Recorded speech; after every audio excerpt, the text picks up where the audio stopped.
Students, BEd second year के special paper guidance and counselling निर्देशन परामर्श विषय के अंतर्गत हम लोगों ने निर्देशन की आवश्यकता तक अपनी बात को पूर्ण की थी कि निर्देशन की आवश्यकता किन किन क्षेत्रों में या कहाँ कहाँ होती है, क्योंकि जीवन समस्या का नाम है। हर क्षेत्र में हर पल समस्याओं का सामना करना पड़ता है और हर क्षेत्र में निर्देशन आवश्यक हो जाता है, क्योंकि समस्याओं का समाधान निर्देशन ही। इसी आधार पर आगे बढ़ते हुए हम निर्देशन के सिद्धांतों की आज हम बात करेंगे।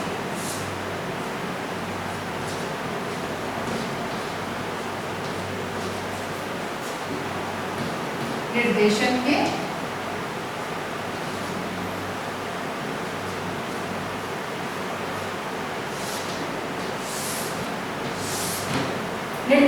सिद्धांत, क्योंकि कोई भी कार्य जिसको कि हम सफलतापूर्वक करना चाहते हैं तो उसके लिए कुछ निश्चित सिद्धांत या कुछ निश्चित नियम होते हैं जिनका हमें पालन करना आवश्यक होता है या जो अनिवार्य रूप से हमें पालन करने चाहिए।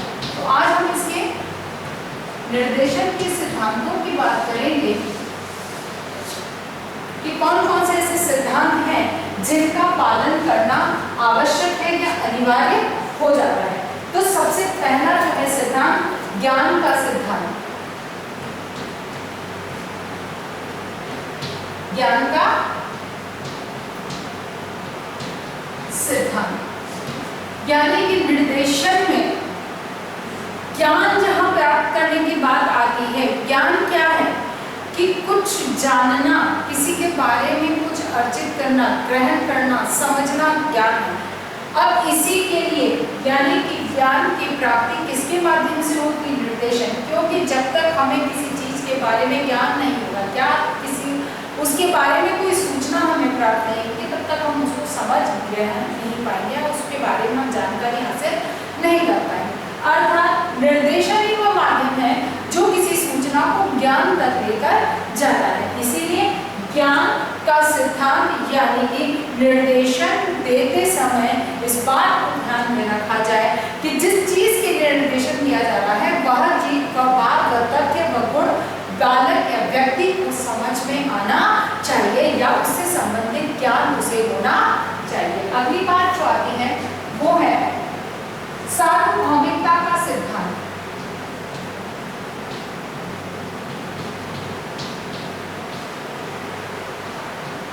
सार्वभौमिकता का सिद्धांत। सार्वभौमिकता का सिद्धांत से मतलब क्या है कि सार्वभौम यानी कि जीवन के प्रत्येक क्षेत्र, कोई भी क्षेत्र है, हर क्षेत्र में, हर स्थान पर, हर व्यक्ति को, हर परिस्थिति में किसी न किसी प्रकार से निर्देशन की आवश्यकता होती है। इसीलिए सार्वभौमिकता कहा गया है।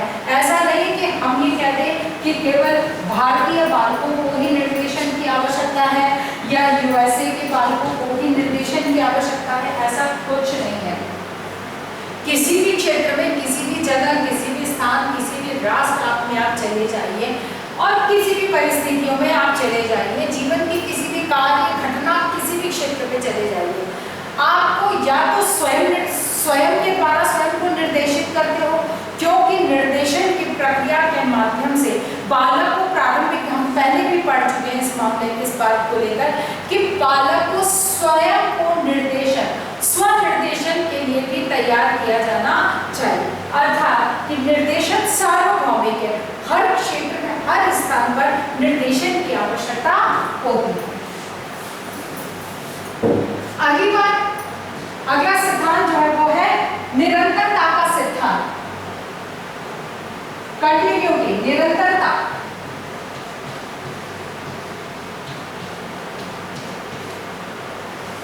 निरंतरता का सिद्धांत यानी कि कंटिन्यूटी, कंटिन्यू निर्देशन की आवश्यकता होती है, कंटिन्यू गाइडेंस की जरूरत होती है। हम ये नहीं कह सकते हैं कि आज एक समस्या बालक को आई है, अब इस समस्या का हमने समाधान कर दिया तो अब भविष्य में कभी कोई समस्या नहीं आएगी, ऐसा नहीं है।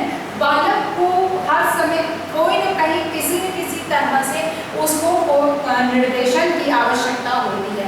अर्थात हम ये नहीं कह सकते हैं कि एक स्थान पर दिया गया निर्देशन उसके बाद भी किसी तरह के निर्देशन की आवश्यकता नहीं होगी, आवश्यक नहीं है, उसे निरंतर रूप से निर्देशन की आवश्यकता होती है। जैसे कि एक बात और यहाँ समझने की है कि जैसे हमने किसी एक समस्या के समाधान के लिए बालक को निर्देशन प्रदान किया है, जब उसके समाधान की स्थिति आती है, समाधान होता है या नहीं होता है, उसको निरंतर वॉच रखना या देखना अनिवार्य है और उसके बाद ये तय करना कि क्या वो कार्य पूर्ण हुआ है या नहीं हुआ है। अगर नहीं हुआ है तो पुनः उसको निर्देशन प्रदान किया। कहने का मतलब निर्देशन की प्रक्रिया किसी एक या दो परिस्थिति में आकर समाप्त हो जाती है, ऐसा नहीं है। निर्देशन निरंतर रूप से चलने वाली प्रक्रिया माना गया है या माना जाता है। अगली बात यहाँ आती है, अगला सिद्धांत जो है वो है सामाजिकता का सिद्धांत।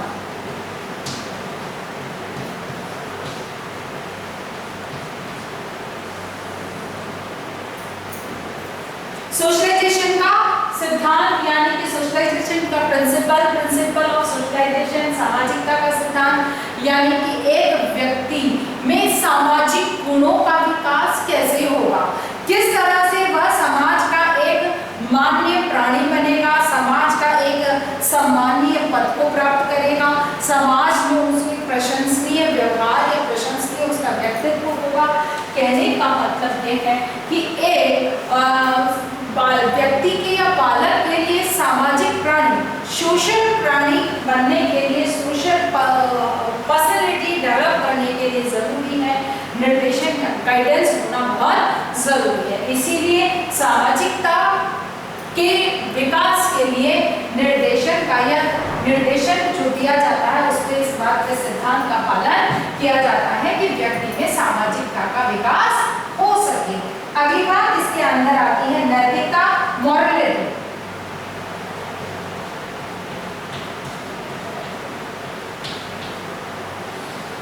नैतिकता यानी कि मॉरलिटी, एक व्यक्ति में मॉरल वैल्यूज का होना बहुत जरूरी है।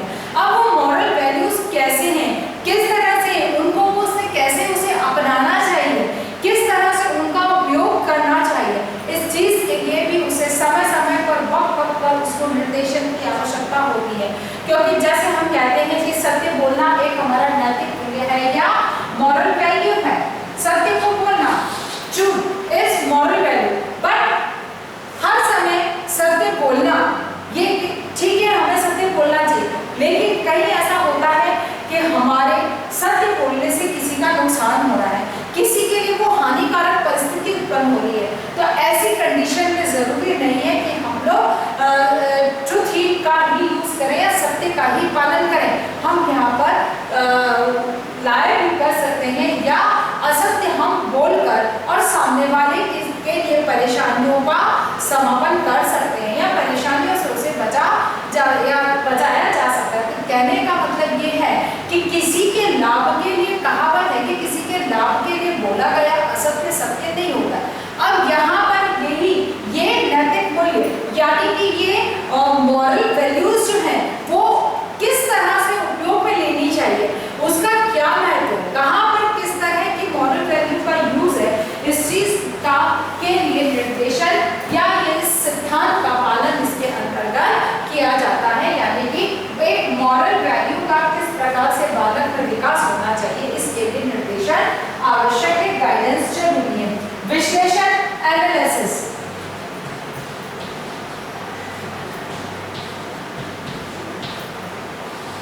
विश्लेषण यानी कि एनालिसिस, किसी भी व्यक्ति की किसी भी बात का एनालिसिस होना बहुत जरूरी है, क्योंकि वो कुछ भी करता है उसको ये बात पता होनी चाहिए, उसे ये आना चाहिए कि उसे एनालिसिस कैसे करना है, उसको किसी भी बात का, तथ्य का, सूचना का वो विश्लेषण कैसे करेगा और उस विश्लेषण करने की क्या व्यवस्था है, क्या विधि है, उसे विश्लेषण क्यों करना चाहिए, किस तरह से करना चाहिए, इन सब के लिए यानी कि निर्देशन करने की व्यवस्था कैसे विश्लेषण की जो प्रक्रिया है उसके लिए निर्देशन या गाइडेंस दी जाती है, या गाइडेंस का सिद्धांत है कि प्रिंसिपल है कि किसी भी तथ्य को स्वीकार करने से पहले उसका विश्लेषण या उसका एनालिसिस किया जाना चाहिए। नेक्स्ट आता है इसमें वैज्ञानिकता।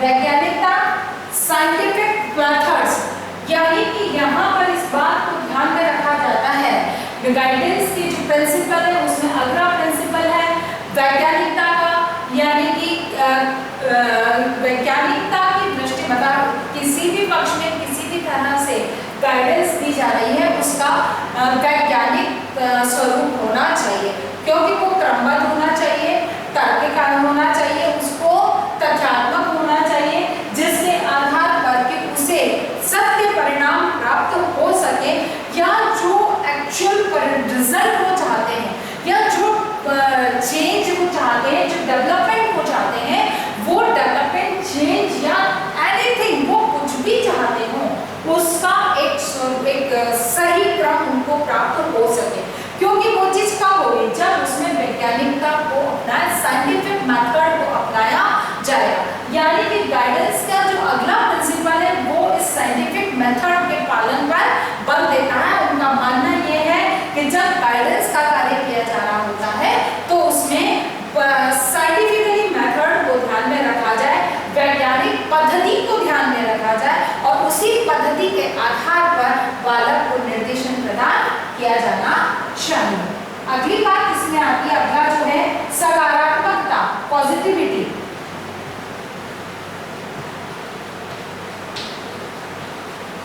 सकारात्मकता,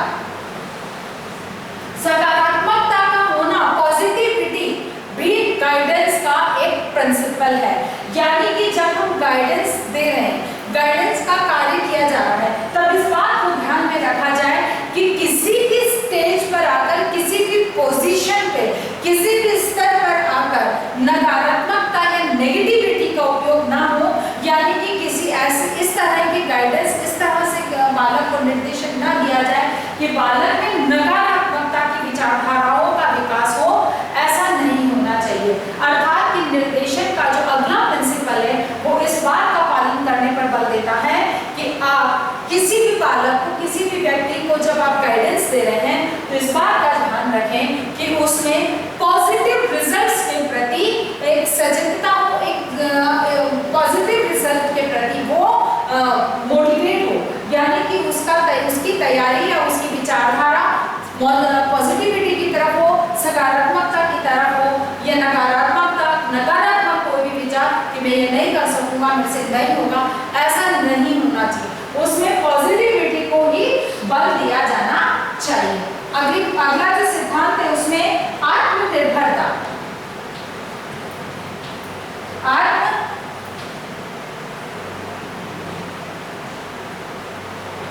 आत्मनिर्भरता यानी कि सेल्फ डिपेंडेंसी। जब हम गाइडेंस पे बात कर रहे हैं, किसी को गाइडेंस दे रहे हैं, तो उसका जो अगला प्रिंसिपल है वो इस बात पर बल देता है या इस बात को ज्यादा प्रोत्साहित करता है कि जब हम गाइडेंस देते हैं तो इस बात का ध्यान में रखा जाए कि बालक सेल्फ डिपेंड बने, किसी और के ऊपर डिपेंड ना हो, वो सेल्फ डिपेंड ही रहे। वो यानी कि किसी भी कार्य करने में, किसी भी समस्या का समाधान करने में, किसी भी प्रॉब्लम के सॉल्यूशन को ढूंढने में उसे किसी अन्य का सहारा न लेना पड़े, वो खुद से उसका समाधान खुद से ढूंढ सके। कहने का मतलब कि उसे आत्मनिर्भर बनने की, इंडिपेंडेंट बनने की का प्रशिक्षण उसे प्रदान किया जाना चाहिए। अगली बात इसके अंदर अगला सिद्धांत आ रहा है स्वतंत्रता।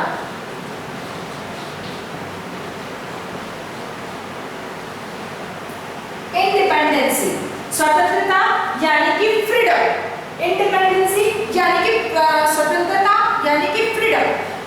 अब यहाँ पर जब हम निर्देशन प्रदान कर रहे हैं तो इस बात को ध्यान में रखा जाना चाहिए कि बालक पूर्ण रूप से स्वतंत्र हो। आपने निर्देशन दिया, उसको जो भी गाइडेंस उसको प्रदान दी है, तो आपकी बात को मानना, नहीं मानना, स्वीकार करना, पूर्ण स्वीकार करना, आधी बात को स्वीकार करना, या आपकी बात को सुनकर अपने हिसाब से अलग से प्लानिंग करना,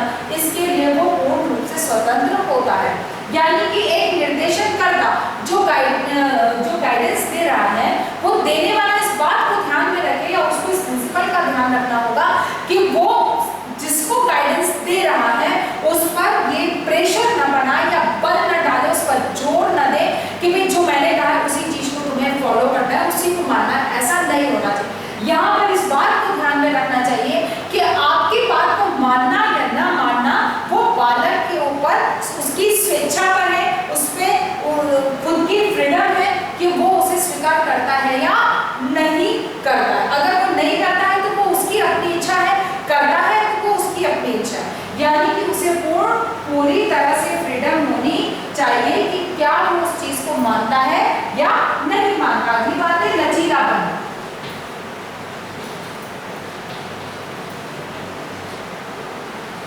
लचीलापन यानी कि फ्लेक्सिबिलिटी, यानी कि आपने जिस भी तरह की कोई बात किसी भी तरह से उसको सजेशन दिया है, यानी कि एक बालक को कुछ गाइडेंस दी है, तो उस बात में ध्यान रहे कि उसमें फ्लेक्सिबिलिटी होनी चाहिए, उसमें लचीलापन होना चाहिए कि बालक की जरूरी नहीं है कि परिस्थिति के अनुसार अगर उसमें किसी तरह का बदलाव करने की जरूरत है तो वो आसानी से किया जा सके।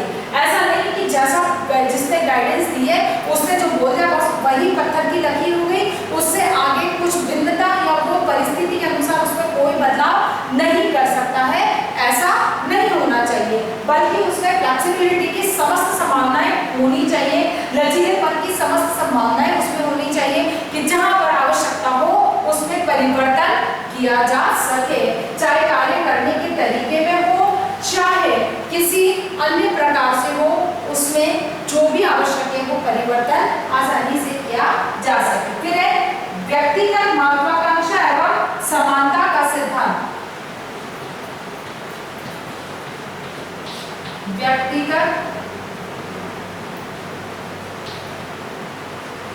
व्यक्तिगत महत्वाकांक्षा एवं समानता। व्यक्तिगत महत्वाकांक्षा एवं समानता, इंडिविजुअल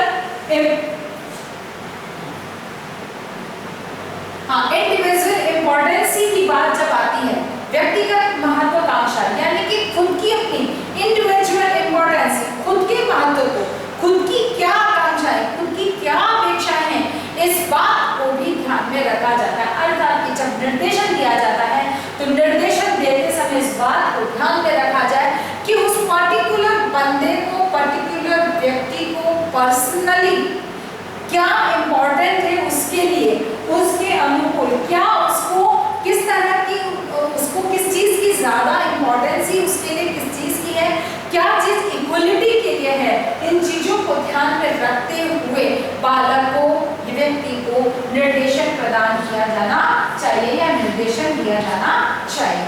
नेक्स्ट आता है व्यक्तिगत भिन्नता।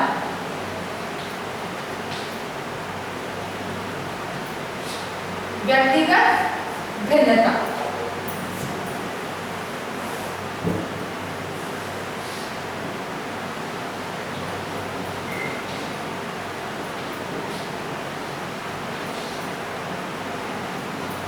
व्यक्तिगत भिन्नता यानी कि इंडिविजुअल डिफरेंसेस का भी पालन करना चाहिए, क्योंकि जब एक कक्ष के अंदर बैठकर बालकों को, बच्चों को जब निर्देशन, जैसे कक्षा का क्लासरूम के अंदर जो टीचिंग है वो भी एक गाइडेंस का एक तरीका है।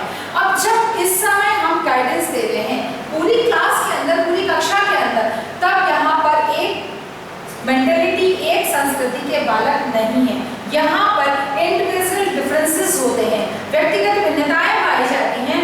इन चीजों को ध्यान में रखते हुए, इस व्यक्तिगत भिन्नता, इंडिविजुअल डिफरेंसेस को ध्यान में रखते हुए गाइडेंस दी जाए, जिससे कि हर बालक की जो आवश्यकता है उसकी पूर्ति हो सके, हर बालक की जो अपनी समस्या है उसको समाधान उसे प्राप्त हो सके, बालक को ये ना लगे कि मेरी समस्याओं का समाधान नहीं हो पाया। इसीलिए इंडिविजुअल डिफरेंसेस है, गाइडेंस देते समय इस डिफरेंसेस को ध्यान में रखा जाना चाहिए, यानी कि व्यक्तिगत भिन्नता को ध्यान में रखा जाना चाहिए। संपूर्ण विकास,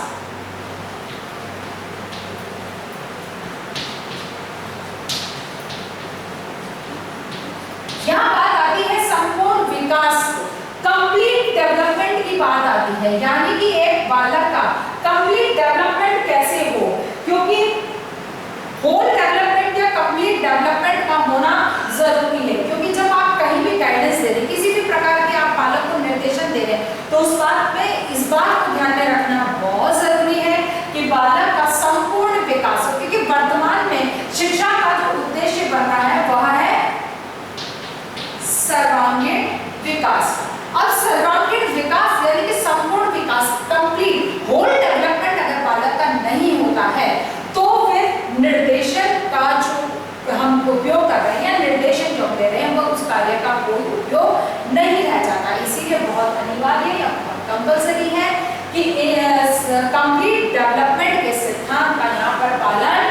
किया जाए, जिससे कि एक बालक का सही ढंग से, क्योंकि निर्देशन का जो उद्देश्य है उसकी पूर्ति हो सके।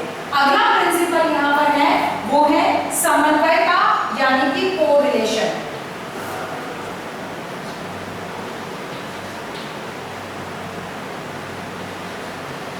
समन्वय यानी कोरिलेशन। आप कुछ भी गाइड दे रहे हैं, कुछ भी गाइडलाइन दे रहे हैं बच्चों को, तो इस बात को ध्यान में रखा जाए कि कोरिलेशन के सिद्धांत को ध्यान में रखा जाए। जैसे कि आप टीचिंग करते हैं, तो टीचिंग में करते समय हम बार बार कहते हैं कि कोरिलेशन के प्रिंसिपल को ध्यान में आपको रखना है, यानी कि एक विषय को पढ़ाते समय, एक सब्जेक्ट की टीचिंग करते समय किसी दूसरे या अन्य सब्जेक्ट की जो टीचिंग है, यानी कि कहना चाहिए उसके एग्जाम्पल से, उसके माध्यम से जो पढ़ा रहे हैं, जो सब्जेक्ट आप ले रहे हैं, उस सब्जेक्ट को पढ़ाने में और दूसरे सब्जेक्ट के एग्जाम्पल्स का सहारा आप ले सकते हैं, जिससे कि वर्तमान सब्जेक्ट को, विषय को समझने में आसानी हो सके। वही बात यहाँ पर भी लागू होती है कि कोरिलेशन, किसी कार्य को करने के लिए किसी दूसरे कार्य का उदाहरण या किसी दूसरे कार्य की विधि प्रविधि को किस तरह से उपयोग में लाया जा सकता है, ये चीज, यानी कि किसी भी कार्य के प्रति, किसी भी समस्या के समाधान के लिए कोरिलेशन किस तरह से कार्य करता है, या किस तरह से कोरिलेशन मेथड के माध्यम से बालक को सिखाया जा सकता है, उसका पालन या निर्देशन करते समय इस बात का ध्यान रखा जाना चाहिए। फिर बात में है निरपेक्षता, ऑब्जेक्टिविटी।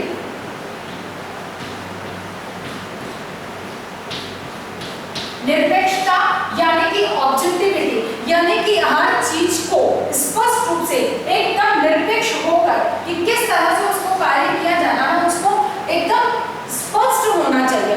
उसमें किसी भी तरह का भ्रम, किसी भी तरह का कंफ्यूजन बच्चे के लिए नहीं होना चाहिए। तो निर्देशन करते समय इस बात को, निरपेक्षता यानी कि इस बात को ध्यान में रखा जाना चाहिए कि ऑब्जेक्टिविटी का उपयोग किस तरह से हो सकता है। फिर गोपनीयता, कॉन्फिडेंशियल।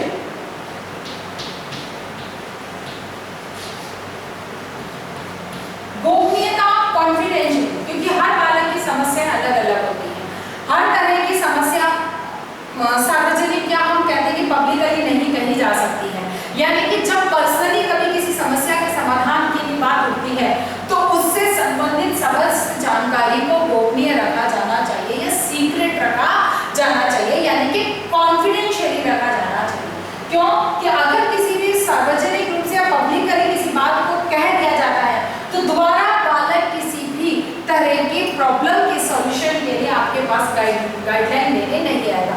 इसलिए किसी भी अच्छी गाइडलाइन को देने के लिए बहुत जरूरी है कि कॉन्फिडेंशियली सिस्टम को ध्यान में रखें, गोपनीयता के सिद्धांत का पालन किया जाए, जिससे कि बालक स्वेच्छा से आपके पास अपनी समस्या के समाधान के लिए आ सके। अगली बात आती है समय प्रबंधन।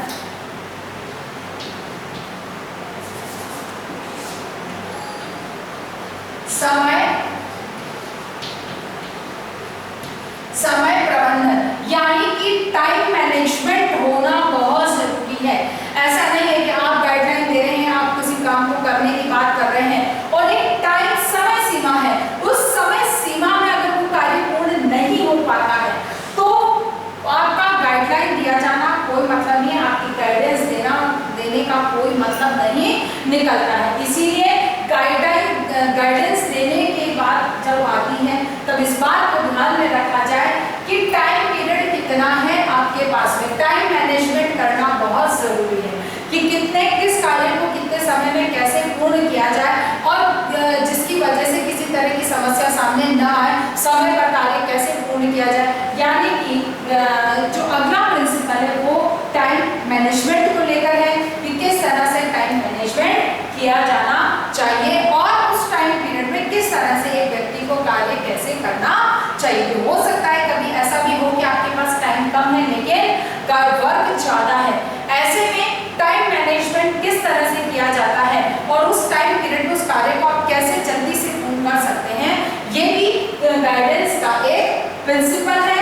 यानी कि गाइडेंस देते समय इस बात को भी ध्यान रखें या इस बात को भी ध्यान में रखा जाता है कि टाइम मैनेजमेंट किस तरह से किया जाए। अगली बात आती है विशिष्टता, स्पेशलाइजेशन।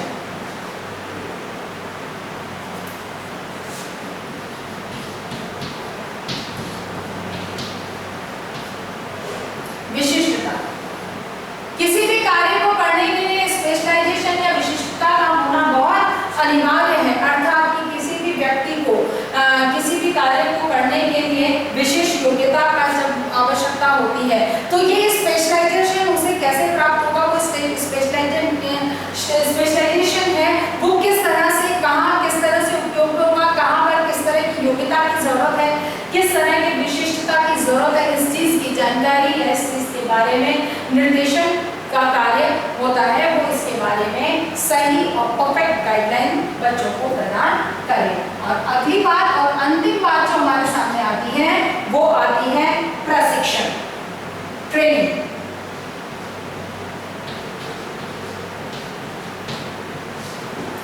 अगर हम ज्ञान के सिद्धांत, नॉलेज के प्रिंसिपल से लेकर और विशिष्टता, स्पेशलाइजेशन तक के प्रिंसिपल की अगर बात करते हैं, अगर हम देखते, क्योंकि ये हमारे 20 प्रिंसिपल्स हैं, अब इन 19 प्रिंसिपल्स को अगर हम ध्यान से देखते हैं तो इसके लिए बहुत अनिवार्य है कि जो भी निर्देशन करता है, जो भी निर्देशन देने वाला है, उसमें प्रशिक्षण, वो प्रशिक्षित होना चाहिए, वो ये कहना चाहिए कि उसको ट्रेनिंग मिली हुई होनी चाहिए। अनट्रेन्ड व्यक्ति गाइडेंस का कार्य बहुत प्रभावी ढंग से या इफेक्टिवली नहीं कर सकता है। इसीलिए जरूरी है कि गाइडेंस के जो प्रिंसिपल्स हैं, उन प्रिंसिपल्स को ध्यान में रखते हुए एक निर्देशनकर्ता का प्रशिक्षित होना या ट्रेन होना बहुत जरूरी है।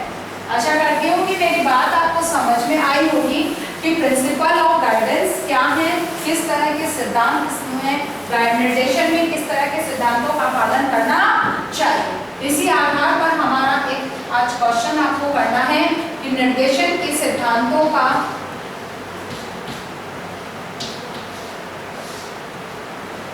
निर्देशन के